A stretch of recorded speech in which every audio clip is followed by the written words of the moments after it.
What I want to talk about first, and just get it out of the way, is these rumours that have been going around about Bray Wyatt. Now, I've spoken a little bit about this in the Discord, but obviously I want to have a live conversation about it here and now, and get the opinions of you guys as well. That Bray Wyatt was apparently off TV due to problems with his mental health. This has not been confirmed by Bray Wyatt or any other wrestling journalist. It has only been mentioned by Billy Batty. This raises a much larger question about wrestling journalism from the off. Now, before we get to any conversation about Billy Batty, we need to have an entirely separate conversation about wrestling journalism in the social media age. A lot of people seem to believe that Twitter accounts re-reporting what Billy Batty reported is a second source, and this is nothing close to the case. Billy Batty is the sole source that I've been able to find for this information. Now, if this information is proven correct, Billy Batty wants to be the sole source of this information because it proves he is correct. However, if this information is not proven correct, we should still remember that Billy Batty is the sole source of this information because it proves he's got it incorrect. This is how journalism in general works and how source vetting works. What I have found in the social media age is that source vetting does not happen. Instead, we live in the age of social media whereby taking one unconfirmed report and putting it on your website will make you money. Putting it on Twitch or Twitter will get you engagement. This is not right. Even if this was completely unrelated to a private mental health matter, we have to ask the question, who actually benefits from one source with no confirmation being publicized like this? We also have to consider it's social media, so people are not giving their due diligence. They're not.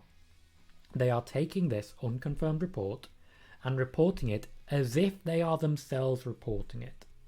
I spoke recently in a bit of a joke segment about how to be successful on wrestling Twitter. My first point was, to be successful on wrestling Twitter, steal from Reddit. Here's my second point. How to be successful on wrestling media. Nope. How to be successful on wrestling Twitter, part 2. Take what anybody else reports, ignore who reported it, and then report it basically by saying that it's all about you. You say the news, and if it's proven right, you take credit. But if it's proven wrong, then you mention the source. Then you say who got it wrong, because then you cover your own arse. That is happening all over wrestling Twitter, and that is happening all over wrestling aggregation sites. It is not right. Ed is pointing out more stories need double confirmation. I learned this on the newsroom. Correct. There are question marks about the nature of double confirmation when it comes to the source tiers. Now, you can have a first tier source, so a first hand source. You can have a second tier source, a second hand source, and you have tertiary and all that. Anything that you are reading from an undisclosed source is third tier, even before you start. So, for example, if there is a report saying Vince McMahon likes this person, if you hear it from Vince McMahon, that is first hand. And then, I believe, that is a reputable first source, so that's reportable. If you don't hear it from Vince McMahon, you hear it from a secondary source. Is that secondary source immediately reputable? If so, still get 2 of them. After that, you then get to tertiary sources. If a wrestling journalist is reporting something from an undisclosed source, they are at best third hand. So you already have third hand information. Already. At best. It could be fifth hand, it could be sixth hand. You have to do that diligence. Now let's talk about the actual report itself. The actual report said that Bray Wyatt was off TV because of a mental health issue. As someone who has had many a mental health issue, I do not believe that we should ever be reporting these things because they are private matters. What happened immediately after this was reported was that people went forward, responded to it, and tagged Bray Wyatt, reminding him, "Oh, Bray, I hear you've got mental health problems. Do you want to talk about it?" What if he doesn't? What if he didn't want people to know? What if he doesn't have a mental health issue at the moment? What if he's off TV for something completely unrelated? This snowballed. It seriously snowballed to a point where Bray Wyatt himself is basically being contacted in the attempt to get him to say, yeah guys, I'm not okay, when there is no evidence of that. Well, at best we have one third-hand source that nobody has confirmed. This is why you will get wrestling journalists confirming what other wrestling journalists say. This is also why in this chat we source our information so that we can look at the reputation of the source. This is also why we do the Cage Side Seats rumor look back and read through some of that. So you guys know that a lot of that is not correct.